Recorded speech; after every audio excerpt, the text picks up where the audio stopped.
application très sophistiquée. Ben moi, voilà, je vais le symboliser tel qu'on le voit. C'est un pédalier de bicyclette. Vous voyez, les deux points, c'est là où sont entrées les pédales.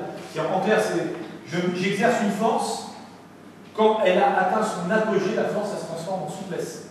On remonte, ainsi de suite. C'est ça qui crée le mouvement. C'est-à-dire, à moins d'être un équilibré, si j'appuie sur les deux pédales, je me casse la figure.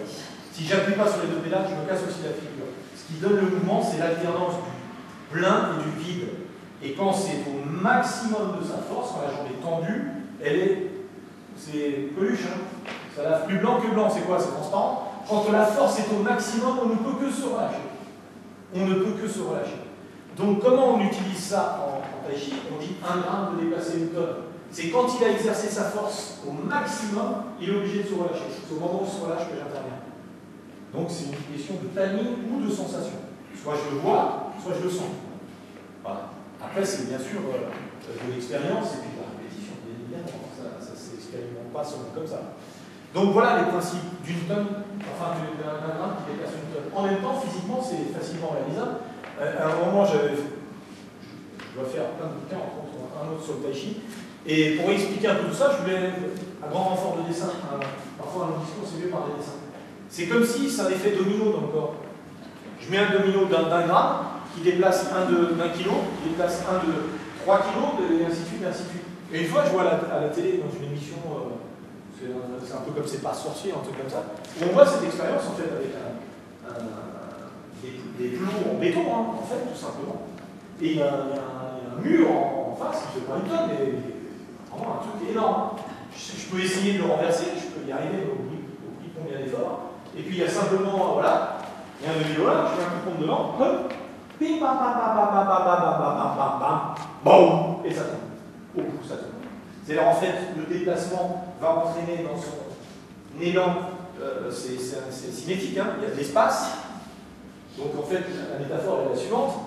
Si j'ai un truc de 10 kg qui en déplace un de 100, par l'effort, boum, ça va le faire chavirer, ça va le faire chavirer, ça va le faire chavirer, ça va le chavirer. De plus en plus gros, c'est exponentiel. D'accord? Mais si c'est possible, c'est parce qu'il y a un espace. Il y a un vide entre les deux pleins. Donc, traduisez ça, créez le vide dans le plein. Quand vous faites tous les choses, créez le vide dans quelque chose qui est plein. Si vous avez de l'espace, alors vous pourrez générer de la force. Vous n'avez pas d'espace, vous ne pourrez pas générer de force.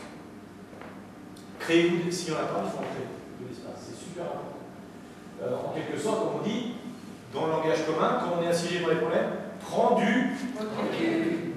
Donc on crée de l'espace. Oui. Donc on le fait dans le langage commun, on sait ça, mais on ne le crée pas physiquement. Parfois on est assiégé, on est complètement acculé, créer de l'espace. C'est d'autant plus vrai quand on tourne au sol, je sais que c'est la mode du jiu-jitsu brésilien, quand on est étranglé, voilà, enchevêtré, etc. Pour s'en sortir, il faut créer un espace, même infime. Par un petit coup, le corps va se libérer, hop, je peux passer la main.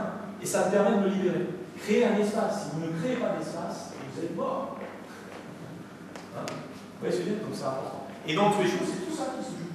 Donc créer un espace, et on sent cet effet domino dans le corps. Jambes, dans les jambes quoi? Cheville, genou, hanche. Donc l'effet domino. Hanche, taille, épaule, coude, poignet. Pam. Et la force gère. Et c'est vrai dans le sens avec l'équilibre. De la même manière. Donc c'est pas un coup de poing avec le poing, je frappe avec le poing, je frappe avec l'ensemble du corps. Hein, c'est vraiment l'ensemble des chaînes musculaires. Voilà ce que je voulais vous dire sur tous les choses, ce que vous avez un peu expérimenté, dans des changements d'attitude que vous devez tout de suite adapter. C'est pas de réfléchir, ah il a changé, c'est trop tard, vous perdez le contact.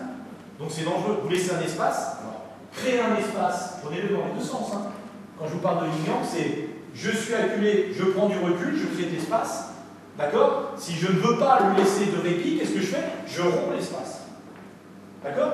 Je me rapproche de lui, il recule pour créer son espace de sécurité. D'accord? Je le colle. Il bouge, je le colle. Il crée un espace, je compte cet espace. D'accord? Vous voyez ce que je veux dire? Voilà. Ce qui est vrai d'un côté est vrai de l'autre aussi. Donc, pour se sauvegarder du vide, pour ne pas le sauvegarder, combler le vide. C'est important, par plein de choses. Okay. Bien, on va voir une forme. On va voir